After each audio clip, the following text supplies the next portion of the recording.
is they don't know what to do. And I've spent the last 3 weeks, I said it in the speech that I gave at ARC, in a pretty dark place, because I like to think I'm a pretty clever guy. I talk to people like you who are way more clever than me, and to many others. And I say to them the same thing. How does this get fixed? Because what I see is we have an open border. And there is, despite the fact there was a poll done in recent weeks which showed that 92% of Conservative voters and 70% of Labour voters, which was higher than I expected, support deporting people who glorify terrorism. And yet we sit here, all three of us, knowing full well, as everybody watching this does, that despite the fact that we have a quote-unquote far-right government, that is never, ever going to happen. Well, it might not happen under this government, but it'll happen one to one in the future. The first thing is the British public is totally right. I do not want to live in a country with Hamas supporters. I want them deported. I want them chucked out. Simple. And I will do everything I can to ensure that happens. I am fed up, by the way, of the centrist dad hand-wringing era, where people say, oh, but might it be against our liberal values? And might our liberalism... I'm not as interested in that as I am in Britain remaining Britain. I am much more interested in that. At every time of national emergency in our nation's history, we gave something up to survive. We did in the Napoleonic Wars, we did in the wars of the 20th century, and we will have to now. This is the thing we give up, extending tolerance to people who do not extend it back to us. It should be over, that era. The first person who must be deported from the UK and have his citizenship withdrawn is a man called Mohammed Sawalha who lives in North London. I am happy to start handing out his address if need be. Mohammed Sawalha is a former military commander of Hamas in the West Bank. He has been living peacefully in the UK, that is undisturbedly, I should say, undisturbed in the UK for many years now. Under the last Labour government, he seems to have got UK citizenship. Now, to get UK citizenship, you have, among other things, to show that you're a person of good character. I would submit that if you are a military commander of Hamas, you are not a person of good character. Now, what is to be done about this man? He is currently not in the UK. He is in Istanbul. And again, I'm very happy to give out his location, should people want it. I do not want that man back in my country. I don't want him here. If he arrives back here, he should be arrested and deported. Now, I would also like him to go to the Gaza. Mohammed Sawalha should not be in the UK. The name of this man is now out there. It was put on the front page of the Sunday Times a couple of weeks ago. I immediately got my lawyers to write to the Home Secretary, the Prime Minister, the Director of Public Prosecutions, and the Attorney General, saying that if they do not prosecute him, I will get a prosecution myself. This man cannot live in my country. He will be the first, and we will see how many more need to come after him. He should not have British citizenship. We do not want him here. We have not benefited from his being here. Let me throw one other name straight out there who should be on the same list. A man called Mohajerani, the former Deputy Prime Minister of Iran. He lives in Harrow. Again, I'm very happy to start giving his address out. Why does he live in Leafy Harrow, this man? We don't know. The last Labour government gave him right to remain in the UK. Who is Mohajerani? Two things might be of interest. One, he was the man who the Ayatollah Khomeini got to write the book-length justification of the fatwa calling for the murder of the British novelist Salman Rushdie. Why is Salman Rushdie's life in such peril and has been since Valentine's Day 1989, and Mohajerani lives peacefully in Leafy Harrow? I don't want him to. Second, apart from justifying and calling for the murder of a British novelist, Mohajerani was also involved in the prison massacres of leftists and communists in Iran in the 1980s. One of his former colleagues has been prosecuted for war crimes in a European court in the last year. I see no reason why Mohajerani should not also be prosecuted under the same crimes. Why should we live with these people? Why should they be here? My forebears didn't fight off generation after generation of enemies, only to have these enemies given the right to remain here. We'd have no need of them. Our country has not benefited from them. Get them out. Get them out. And if the government will not do it, at some point the people will do it. And I would submit that will be much uglier. And it's... Man, oh man, what is it with you folks on the other side of the pond? You Brits, come on. I know it's not the average citizen, folks, that's out there. If the average citizen had their say, and they do, they don't want these people in the country. They don't want these people to get citizenship. But like Douglas said, somehow in the Labour government, both these two terrorists, these two Islamists, fundamentalists, somehow were given the ability to stay, live cushy lives, probably given a house. These people, they siphon off millions and millions of dollars, have them probably, stowed away up in Switzerland in the banks. Speaking of banks, I wonder if the British government or the British banks are investigating these people, how they got their money. No, but they go after Nigel Farage and other conservatives and say, you know what, you're banking is suspect. We need to investigate where you're getting your funds from. Whether you have two terrorist Islamists from Iran who are living high on the hog in Britain, probably on British taxpayer money. I don't know that for certain or whatever, but I'm sure there was some things given to these people. And yet, I love the fact that Douglas is literally going in there and saying, you know what, if you want, I'll give you their names. Absolutely. Nothing wrong with that. Freedom of information, freedom of speech, freedom of the press. He's more than legally, he has nothing inside there. He can give out an address of somebody. It's public knowledge. That's exactly what needs to be done. But like he said, he doesn't want them in his country. People don't want him in his country. These two are spitting in the face of the British government and the average citizen in Britain who basically does not want. And as far as that's right, you sympathize with a foreign government, a foreign entity, and you sympathize with them, and you like the fact that they're committing terrorist acts, and you would like them to continue committing terrorist acts, you have no business being a citizen or a sovereign national of the UK or anywhere else, I might add. Anyways, folks, that's what's on tap for you today. We've got Douglas Murray being interviewed by Konstantin Kisin and Foster. And listen, I want to give you my political prescription from my political perspective. When you've got these gentlemen sitting together talking about culture, religion, Islamists, what do you do about Hamas supporters or ISIS supporters or Al-Qaeda supporters, or you support terrorists or fundamentalists? What do you do? What's the opinion? Let's get back to more of the debate right now. I would have said, this is too far. But the thing, even above the Sir David Amos and coming as a former teacher, the thing that really opened my eyes to the cowardice within our institutions was the Batley Grammar School case. Yes, absolutely. Shameful. And the capitulation of the union, the refusal to stand by their member, which is a working class tradition going back generations. One of the finest traditions of the unions. And they just abdicated responsibility. And it just shows, for me, that there is very few people in power who've got the backbone to be willing to tackle this. They don't have the cojones, they don't have the balls. Well, the people who do want to tackle it will come to power. Well, Douglas, this is a thing that has been discussed, and I want to raise with you. I mean, I agree with you. And I saw Ron DeSantis, the American presidential candidate. He gave a speech in which he said, the point of immigration is to bring people who are going to benefit our country. And I thought, I haven't heard someone say that for about 20 years. As a politician. UK. Yeah, quite. Which to me seems like a fairly uncontroversial statement, actually.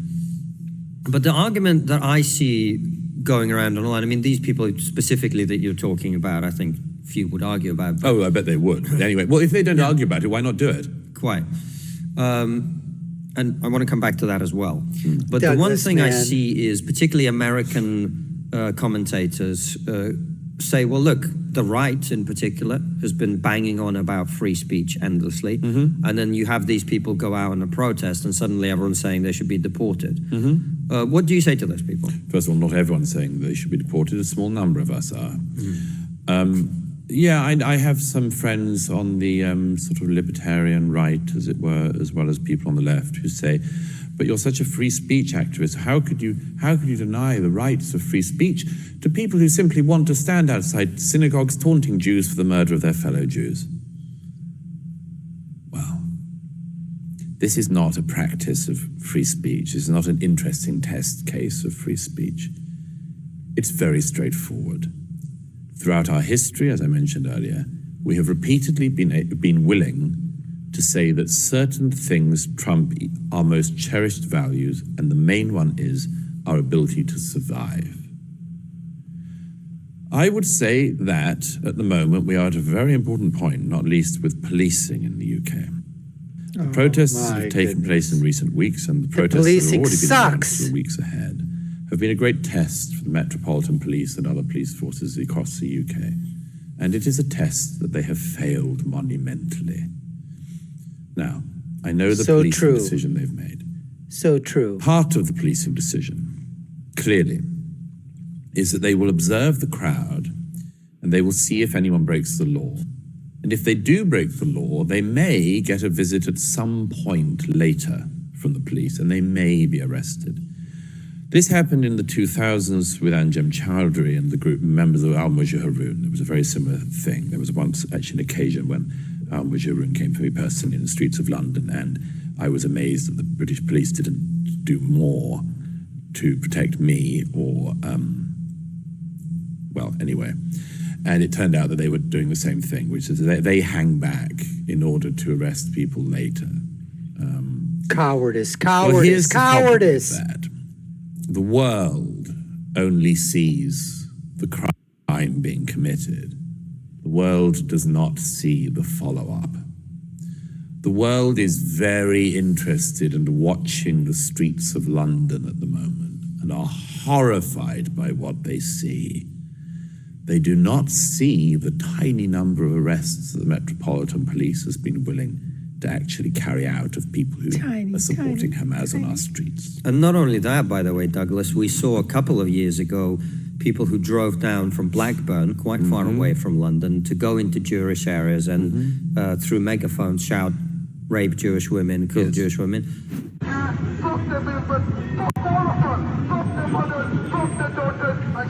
That shouldn't be allowed under free speech laws. Those people were arrested and not prosecuted. Yes. Maybe they should have tweeted it. BS. Yeah, they should have BS. called them. What was the crime that Lawrence Fox committed again that brought the whole world crashing down a few weeks ago? They should have said they wouldn't shag them, which is Yes, the opposite exactly. of what they seem to be. Wasn't that a good idea? They should have gone through Jewish areas saying, I wouldn't shag. That would have got the police interested and probably Ofcom. That would have got the Guardian going for months. My God, we've been diverted, haven't we? Here's the thing. The police are also, of course, in this strange case of several cases we now have on camera of the police taking down the posters of missing, stolen Jewish children that have been put up in London and other places. And as well as being What ripped the down hell is by that? Muslims in the UK and leftists in the UK. That's just They've absolute also bullshit now been taken again. down by police in the UK. We have footage of the Metropolitan Police taking down these posters. Two things about that, if I may. The first is we should follow the example of some blue-collar workers in New York and elsewhere in America recently who have found these scumbags taking down posters and confronted them. If the police are not going to confront people ripping down posters and trying to hurt Jews on the streets of Britain, again, I would like the public to do so. And I think the public should start to do so. And that is what will happen if the police do not protect the public. The public will have to start protecting the public. The second thing... May I just on that? Sure. Aren't we being slightly dishonest at Douglas, the demographic situation in the UK is very different. It is. I don't know that if I was to challenge somebody in the street doing that I frankly at this point would have the support of the people around me. I wonder if I might find myself in the minority. Okay, well, what will happen at some point is that a group of people who are in a majority will come down from some other part of of the UK, and they'll do it themselves. And who would say that that was a bad thing? At this point, yeah. At this point, if this is all on the table, oh, they're going to regret it. The police are going to deeply regret this. So that's the first thing. The second thing is, and let me be as clear as possible on this, the police clearly seem to think in the UK that the big problem is that it is provocative to put up posters of abducted Jewish children, and that is because it will provoke community tensions. This, by the way, is not a fringe view. It is a view clearly shared by a number of politicians across the UK, most prominently certain Muslim politicians across the UK. Here, let us be totally frank. Please. If there are people in the UK who are offended by the posters of missing Jewish children, they must leave the UK. We do not want them. Wow. It is not Jews who should be fearful in the UK. It is the people who would make Jews fearful. They must leave. It is shameful to me that in the last few weeks, I have had friends from around the world, including Jewish friends, saying, is it safe any longer to come to England, to come to Britain, specifically to come to London? It is not Jews who should fear being in London, it is the people who would make them fearful. Absolutely. So at some point, the Jews, who are a very small minority in the UK, a little over 200,000, they are dwarfed by the large size of the Muslim community in the UK at the moment, but fine. The non-Muslim population of the UK is far larger. And by and large, in my experience, they are very good people. The British still have pride in their past that has not been beaten out of them. They still have a sense of the goodness of our nation. Absolutely. The pride of our nation, of what it has done in the past that we should be grateful for and proud of. Continue to do so in the future. Now. Absolutely. Despite decades of indoctrination to try to tell us that we are wicked, that is really only believed by a small number of people who happen to have control of many of the major institutions and who have a disproportionate voice in the media and a disproportionate presence in what used to be called academia. Same in America. Same in America. Absolutely. Do you not worry, Douglas, that with what you're saying, that we're going to be pretty soon, not that you're advocating, I want to make that clear, that we're going to be on the path to a pretty unpleasant government pretty soon? Well, we've got Starmer, of course, but that's a different thing. But what we'll have is, this will all be suppressed again and again and again until you can't suppress it anymore. And it will not be a matter of party affiliation or parties in power. It will simply start to happen on the streets. The British public are being pushed beyond our endurance. And there will become a breaking point. A political outlet, I think that a large number of people will start to think we don't have a political outlet. The Home Secretary and the government say things, and yet they do not happen. Cowards. The Labour Party say things and promise things, and yet they do not happen. I'm old enough to remember when the last Labour government was ratcheting up mass immigration into the UK, talked about the dangers of mass immigration. I well remember people like, what was his name? There was a Labour immigration minister in about 2007 who gave a front page interview to the Times of London, which he talked about the downsides of multiculturalism, how everything had gone wrong with it, and we needed to get control of our borders. We've heard these people from right and left, Labour and Conservative. None of them ever do what they say, and never. It seems they never do because they can't. Anything. So I very much fear, again, as you say, I'm not advocating it, I'm observing it. I very much fear that in the years ahead, this is past the parties. More people are members of the Birdwatchers Association of the UK than belong to all of the nation's political parties. So clearly people don't believe the political parties are the way forward, or able to do anything, or anything much.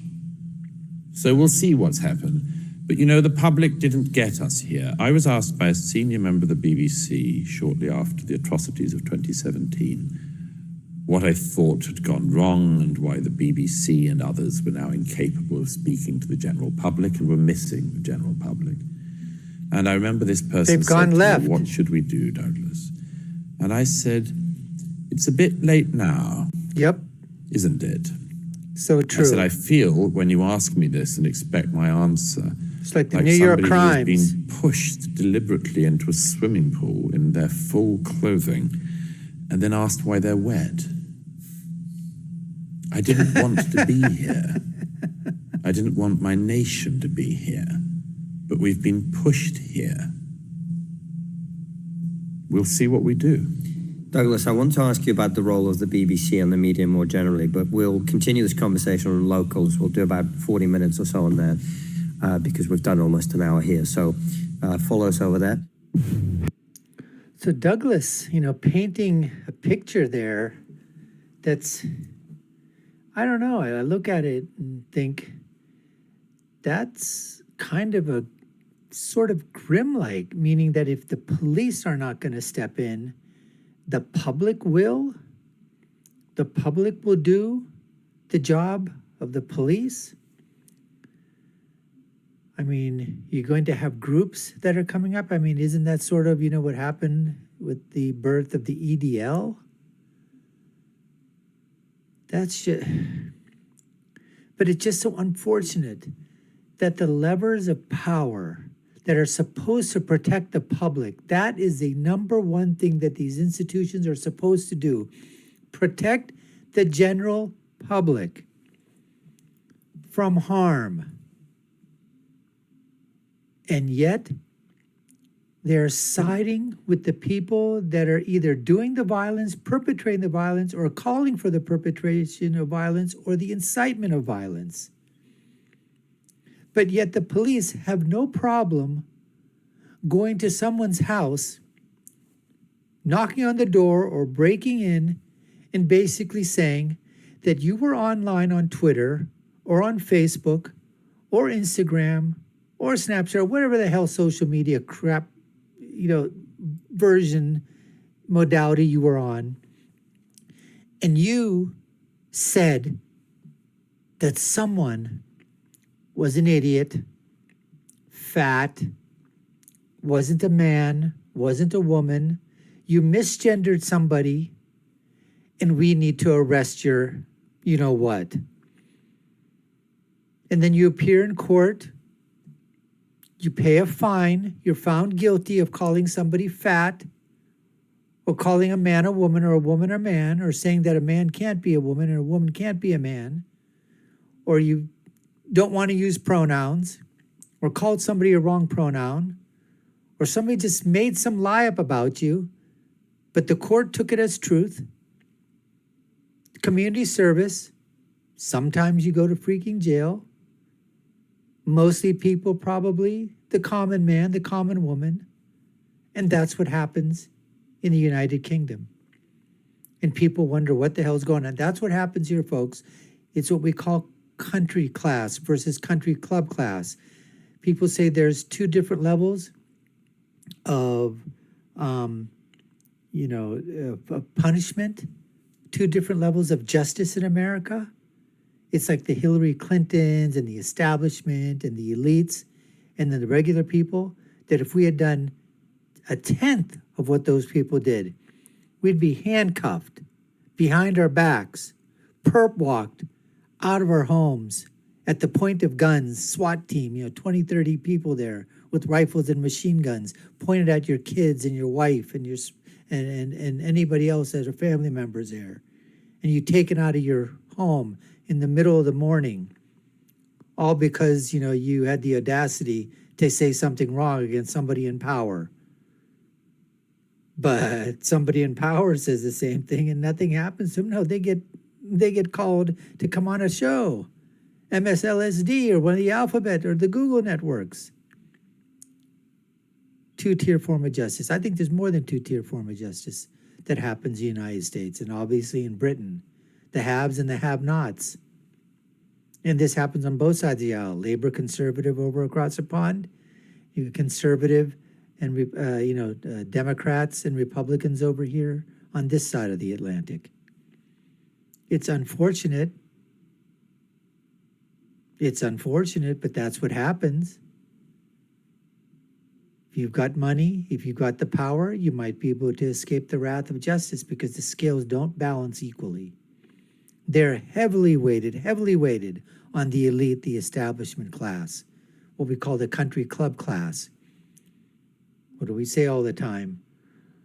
What do? They make rules for thee, but not for the we, the establishment and the elites. Anyways, folks, we appreciate you taking the time to watch. You've been watching the Dr. Nasir Shaikh Show. Hope you enjoyed this this conversation, this interview with Douglas Murray and Konstantin Kisin. We'd love for you to go ahead, smack that subscription bell if you like our content. Like, share, and follow us. You all know what to do. And I'll leave you with my final thought, which is, when you're right, you're right. And when you're left, you're wrong. Until next time, folks, take care and stay safe.